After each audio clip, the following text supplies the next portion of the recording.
Welcome to the Infinite Spark of Being podcast. My name is Keith Welsh, and in this episode, we're going to be continuing with a theme. Not last week, but the week before, we talked about the phenomena that occurs when we begin to improve ourselves and continue on the spiritual path and begin to change our lives, that there are relationships, there are people, places, and things that no longer fit in the landscape. They no longer suit us. We are doing something else with our time, something else with our lives. We are in a liminal state. I'll explain that a little bit more. Then after that, we talked about the beginning of the Bhagavad Gita, which is what we went over in the Insight group the second Wednesday. The Journey group on the first Wednesday was the idea that we have to leave people behind. What does that feel like? What is it like for us? And then second week was the Gita and how that kind of applies to what we are experiencing. That fear that comes into play when we are faced with this new identity, really, this new birth, this new way of being in the world, again, in a liminal state or a liminal stage, Now, I'll talk about that in a second. But then today we're going to talk about the energetic void that happens after all of this and how that gets filled back up, what we put in its place, what grows. Really, it's more about what grows in that place. So it's a continuation on a theme, and this will be what we discuss on, I believe, April 17th. Yes, sorry. This Wednesday coming up. This will be out on Monday. And so that upcoming Wednesday, that'll be the topic for this third Wednesday group. But before we get to that, go to theinfinitesparkofbeing.com. If you want to participate in these discussions, join these discussions, join the Patreon. It's all there, the $10 tier, the $20 tier, and the $30 tier. $10 tier is the Journey tier, the $20 tier is the Awake tier, and the $30 is the Insight tier. As these progress, the Journey tier gives you access to the first Wednesday of every month, the Awake tier gives you access to the first and third, and the Insight tier gives you access to the first, second, and third. So $30 a month, and you begin to truly build a spiritual community of regular people around you. Or $10 a month, and you do the same thing. If you're interested in joining these discussions, or really attending a group that I'm facilitating, really is what it is. But you don't want to subscribe to Patreon or any of that, you can pay $20 through Venmo or PayPal. Just be sure you get me your email address so I can get you a link. What else? If you're interested in booking one-on-one time with me, maybe you would like to do thought transformation and restructuring, which I did a whole episode on that. Maybe you want to begin a meditation practice, deepen a practice that you already have. You want to deepen your spiritual life. You want to get reconnected to some sort of divine self and bring that into your life. Or if you'd like me to come and speak at your yoga school, do a workshop, whatever facility or institution you're in, you can get a hold of me through email on the website or direct message me, preferably on Instagram. That's where I'm most active. Also, don't forget the store. A lot of t-shirts, tank tops, stuff like that on there. More new stuff coming. Gonna re-upload some of the old favorites that people have inquired in. Okay. So, liminal. It means, it's Latin. In Latin, it means like threshold, right? So in the occult world, really any spiritual practice, to be in a liminal stage is that you are a neophyte, a student, and you are taking initiation essentially in some sort of a path. And once you pass through the threshold, how you spend your time, who you spend your time with, and the world you live in will change. You will be passing through an energetic doorway into a new life.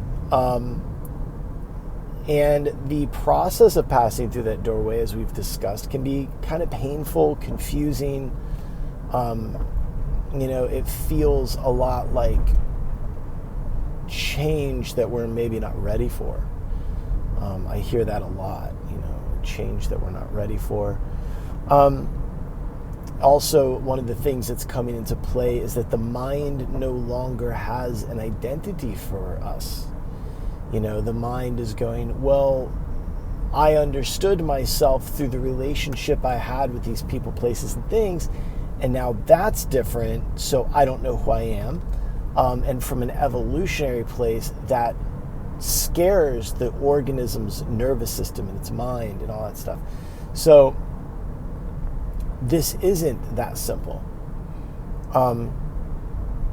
Another problem that arises is that, as I discussed, I think 2 weeks ago, was that when we begin to better ourselves, it is an indictment on other people's behavior if they don't join us. And then there's also understanding that not everybody is going to join you, and it's okay. But there are the relationships that fall off and the relationships that don't. So we're talking about this energetic void that occurs. And it's an opening, really. It's an opportunity, and we can see it as a void. And if we fall into that trap of going, well, now I'm lonely and isolated, because it can feel that way. It is lonely out on the edge. It is isolating out on the edge, because our people, places, things are all changing.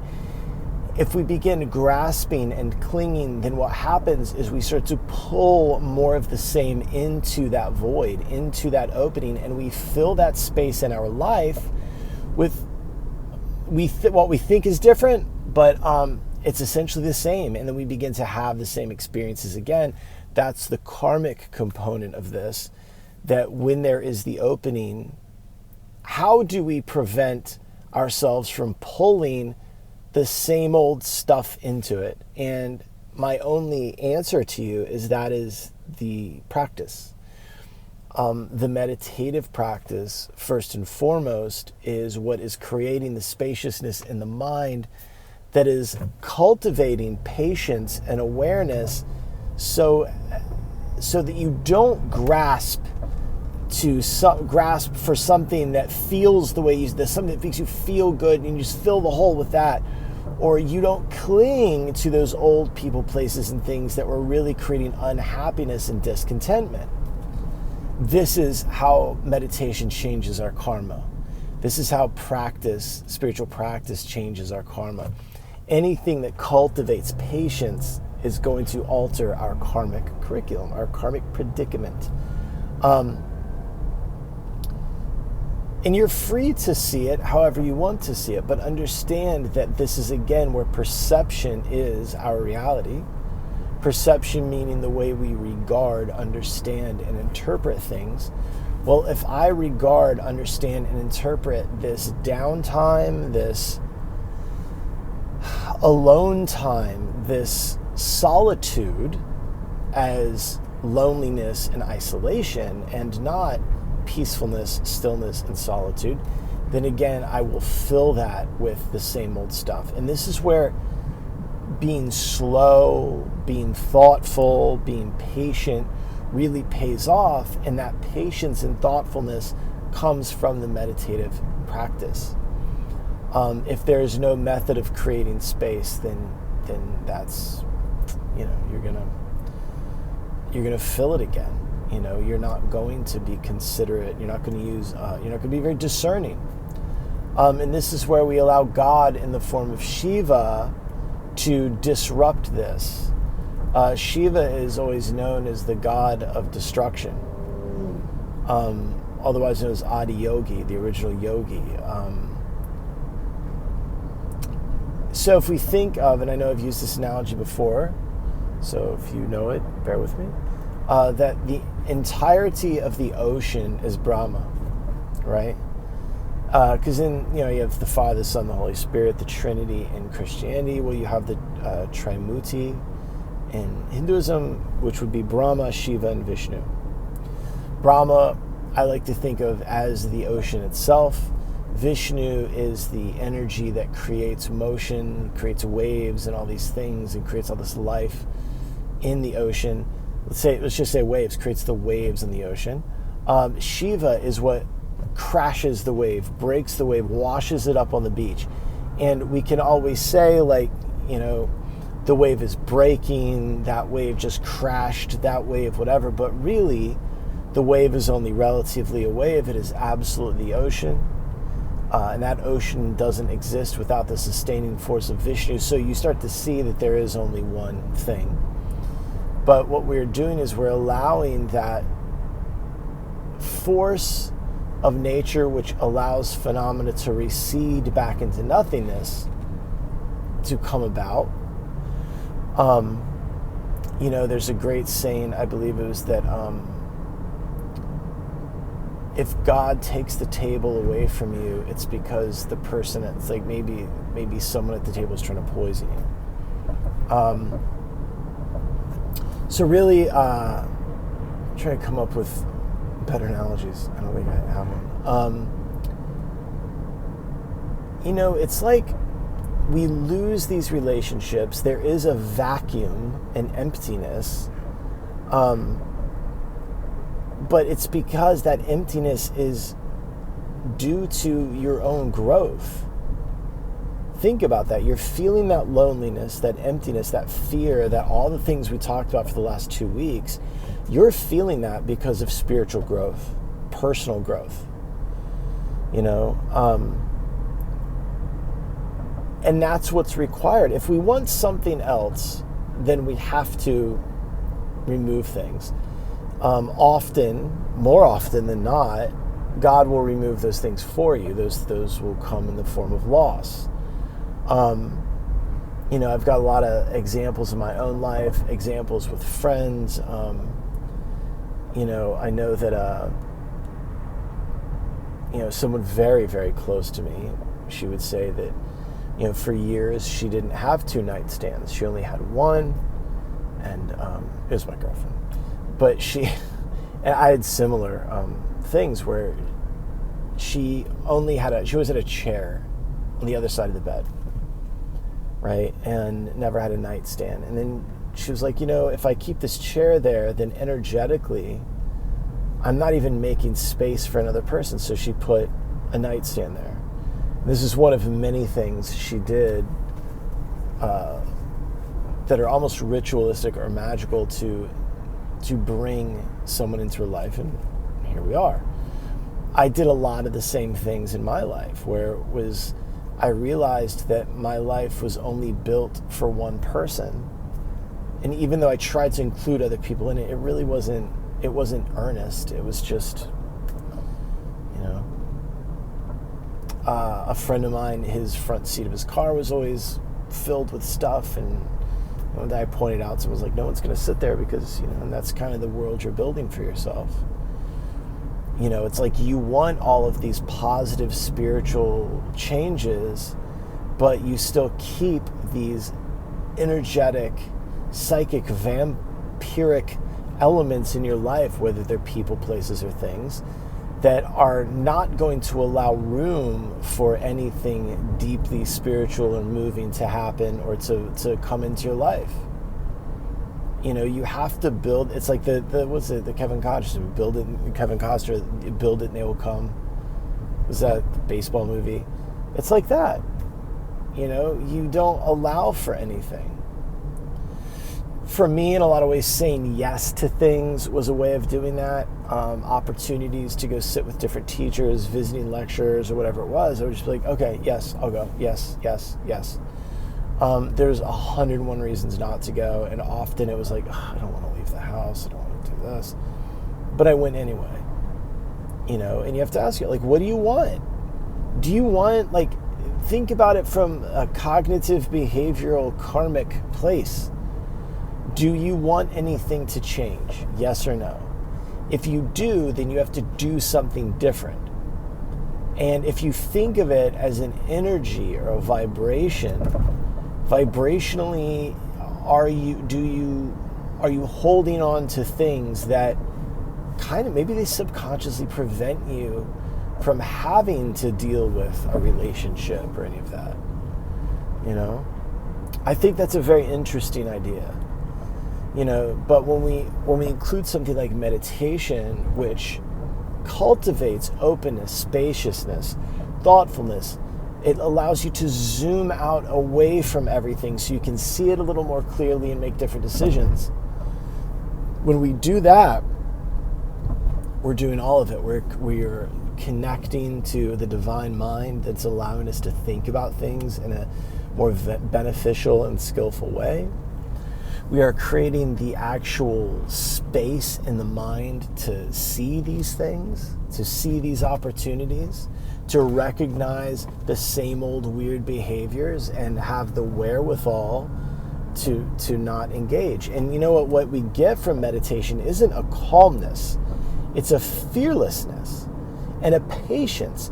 Patience requires fearlessness. Fear is what always takes us out of patience. Think about that. You get impatient because you're scared. You're scared of the silence. You're scared of the space. You're scared of not having that instant gratification. You're scared of not being stimulated all the time. But when we can slow down, it's a little different. That's what we get from it. We get fearlessness. Because then we're not afraid to have something in that spot. We can be alone for a minute. We can isolate for a minute and feel disconnected for a second and then go, okay. We become fearless enough to just say yes to things and people that we wouldn't normally say yes to. See what it's all about. You know, I think that if we don't cultivate room in our life for something more meaningful and beneficial, then it won't come. It's so simple. You know? And I think this guy's name is Andre Gide, G-I-D-E, but he was a French author, and he has that great saying, man cannot discover, I'm going to butcher this, man cannot discover new oceans without losing sight of the shoreline. It's real. You know, how are you going to experience anything else if you keep pulling the same familiar stinky shit into the space in your life and filling it with it? You know, do you think that like you're gonna be of the mind to seek something higher, to cultivate a different palate, to develop a higher taste if you're just eating shit all the time? No, you're gonna be full all the time. You're not going to want to eat anything good for you because you're full of shit. Your life is full of shit. Your friend group is filled with shit. And so nothing else goes in. You're full. You know, so you have to empty things out. You have to allow the natural tearing away of layers. It's natural. When we begin to change spiritually, even if it's just physical fitness, you know, there's that fear of like, well, you know, am I going to be alone? Am I not going to have fun on Thanksgiving? Like, who knows? You know, all the what ifs. You know, I mean, you just have to continue to ask yourself, what do you want? You know, when I ask people, I'm like, well, okay, but what do you want? Like, why do you keep, if you want something different, why do you keep doing the same things? And it's always because they're afraid. They're uncomfortable. It's a lot of discomfort and anxiety. They just can't feel that thing. They get so anxious they have to fill that void with the same old thing because the anxiety is too much. Well, the reason the anxiety stays alive is because you keep doing the same things that tells the mind and tells the nervous system that this anxiety, this fear, whatever it is perfectly reasonable, and the physiological and the mental response to it is appropriate. Well, if it's not, you have to stop doing that stuff. The whole thing goes for your entire life. And sometimes the door slams in your face and you think it's because you're a bad person. You think the door slammed in your face because you're not good enough and you're just an idiot. And then you find out, like, but if you just slow down, you're like, wait, hold on. I'm just going to let this ride. I'm not going to push and pull on this right now. And then you look up and it all worked out. And in fact, it worked out for the better. This has happened in my life so many times. It's happened this year, of having the door slammed in my face, feeling like, well, I deserve that. I'm a piece of shit. I'm so stupid. And then you find out, like, no, you're not. You're just not driving. There's something else here. And when you stay open enough, you see the route that you were supposed to be taking this whole time starts to open up in front of you. It starts to unfold. That's what we're going to talk about this Wednesday. So, go to the Infinite Spark of Being, click the participate, donate button, and join us. Participate with us. See what it's like. Again, I'm doing this to cultivate a community of regular people that are just spiritually minded. I'm not interested in the normal stuff that these people are up to. Anyway, I love you. I love you. I love you. Reach out, comments, questions, anything you want. I'm here. And again, join us the first, second, and third Wednesday. There's options there. You don't have to tread this path on your own. You can find people to connect with. I'm facilitating the groups. And, we're teaching and then discussing. So, all right, I love you. Bye.